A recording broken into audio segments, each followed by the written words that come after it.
This is the plaintiff, Virginia Goodwine. She says she purchased a car from the defendant, and the thing died in the middle of the street 3 days later. The defendant tried fixing it. She was without a car for 3 months and is now suing for the $3,585.34 she had to pay in rental car fees and Uber. This is the defendant, Chauncey McFarland. He says the plaintiff purchased a car from him, and she discovered there was an engine recall by the manufacturer, and she got a brand new engine for free. Now she's suing him for Ubers? Come on. He's accused of unloading a clunker.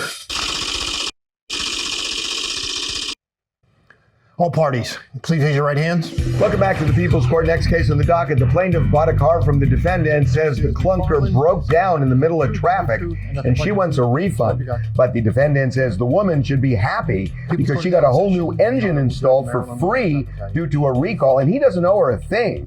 It's the case of hoopty, no can do. Thank you, Douglas. You're welcome. Okay, Ms. Goodwine, you are suing Embassy Auto Incorporated, represented here by Mr. McFarland, for $3,585 in Uber and Lyft and rental costs, plus $1,000 in repair over a car that you bought from his business. Tell me what happened here. I actually had the car 3 days and the vehicle stopped mid-traffic. We were literally in traffic driving and it just shut down. I called Chauncey immediately. I let him know we had to basically use the tire in between someone else's car to get it to my home. It would not start after that for 3 days. Chauncey had stated for those 3 days, I'll be out there with a battery. We'll try to jump in and see what's going on. He was like, I have no idea. We ran through it. There's definitely nothing wrong. Did you test drive this car before you bought it? No, because this was the third vehicle through Chauncey. What difference does that make? I never had an opportunity to test drive. Why? I don't understand. You make your own opportunity to test drive. Did you test drive any of the other vehicles? I did. I had. So why wouldn't you test drive this one? I didn't have an opportunity. I don't understand. When you got the vehicle, the vehicle wasn't even here. According to you, Mr. McFarland, she drove the thing for a month, correct? Before she complained about anything. Is that right?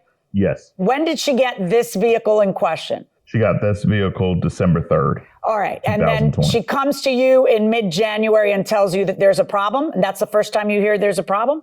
Yes. She's saying that it stopped in the middle of traffic. I told her I would be out to jump the car.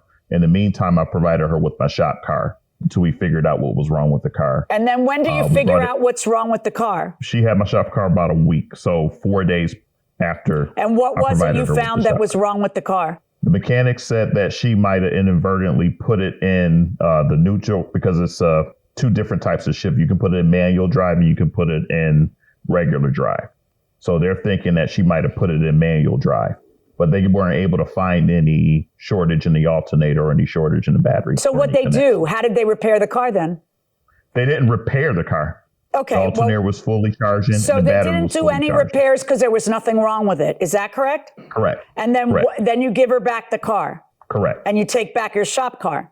And then when does she call you again? A couple weeks later. And says? She was saying that she had took it to the mechanic twice. She had it towed and that she had a diagnostic saying that something was wrong with the engine. All right. You tell me about that, Ms. Goodwine. When did that happen? I reached out to New York State DMV at the very beginning when I called Chauncey to let him know I needed the paperwork for whatever work was done. He had stated to me that they Okay, and what did DMV do? They asked me to reach out to Chauncey personally. He was like, they should work with you for the engine at this point because we've already gone through it. What engine? Chauncey Wait, stop. What are you talking about, the engine?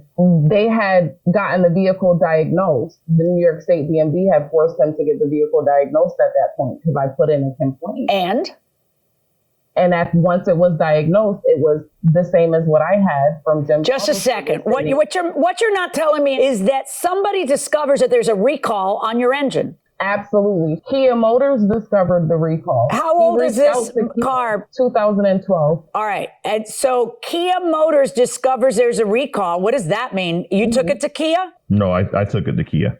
Why did you take it to Kia? How did you find out there was a recall? Well, at first, when Ms. Goodwine had the complaint, the DMV reached out to me and told me that either I resolved the matter or it would escalate. And I didn't want it to escalate. So I said, fine, I'll take care of it.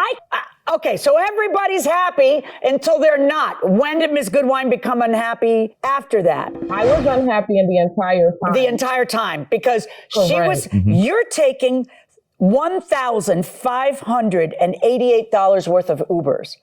Literally, I have 3 children. I work full time and we're in COVID. So I'm forced to get an XL Uber.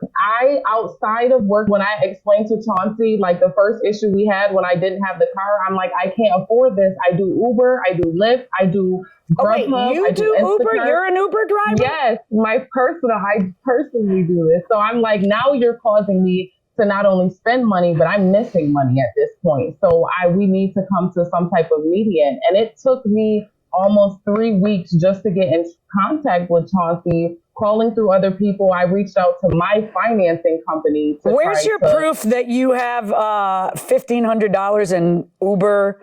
I sent all of my Uber and. Well, I'm looking at what you've sent of Uber and the ones that are normally like over $15, those are XL. So you'll notice I have my kids with me on those trips. Okay. So here's what it comes down to. Did he breach something about the contract you have with him that would cause him to be responsible for paying your Uber and Lyft costs, your rental car, and your repairs to the tune of $1,000? So let's look at your paperwork for the sale of this car. Your warranty is implied warranties only. This means the dealer does not make any specific promises to fix things that need repair when you buy the vehicle or after the time of sale. But state law implied warranties may give you some rights to have the dealer take care of serious problems that were not apparent when you bought the vehicle. I don't know how anything could be apparent if you don't even test drive it, but okay, fine. So that means anything that is covered by New York law, you have coverage on. And what do we know that was wrong with your car? The engine. You got a brand new engine. That's the only thing you'd get under a warranty. So you can't whine about the engine because you got a brand new engine on your 9-year-old car and he put it in. So that you can't complain about. You got very lucky that there was a recall. And I know you drove the car for some amount. The car was drivable, even though you didn't test drive it, because I know your first complaint doesn't happen until a couple of weeks after you pick it up. So you've got to understand that you bought a 9-year-old car and the only thing you get are the protections you paid for. There is nothing in the law that would require this man to pay for your Ubers or your rental or any of your repairs. I'm happy for you. You are a woman who stands up for her rights, and I love that. There's nothing I love more than that. So here's where we are. I find that based on what has been put in front of me, there is nothing that this defendant breached that is guaranteed under New York law that would cause him to have to pay $3,585 to the plaintiff. I am ruling in favor of the defendant. Well, I'm sure the defendant feels better now because he's okay. He's in the clear. Ms. Goodwine, the plaintiff, on the other hand, I don't think you're too happy, are you? I'm a little frustrated. I mean, I'm a single mom. I put a lot of finances into this, and he wasn't an honest individual from the jump. That's kind of how I find myself in this situation, but I'm blessed regardless. All right, Mr. McFarland, how do you feel about it? Did you think you were going to win this case or not? Absolutely, because I complied with everything that the DMV said. There was a recall that was done on the engine. So that was beneficial to both me and the client. So I was able to accommodate her, and I was able to get out of the clear with anything that would arise in the future. Yeah, that's for sure. All right. Well, congratulations. Good for you. All right, Harvey. So, Doug, a lot of people don't know this, but even if you buy a used car, you can still demand a warranty to protect yourself. And if the other person hedges and says, no, I'm not going to give you a warranty, it should make you think twice about whether this is the right car for you. Would you choose to read people's minds if you could? If there were a Hall of Fame or a pantheon for just bad ideas, that would be the Mac Daddy of all bad ideas. So it'd be the worst thing we could have. I mean, just imagine, you would forfeit every little bit, every little shred of humanity that you had if people knew ahead of time what was in your head, what were you thinking. You'd have no privacy. It would be horrendous. It would be like social media.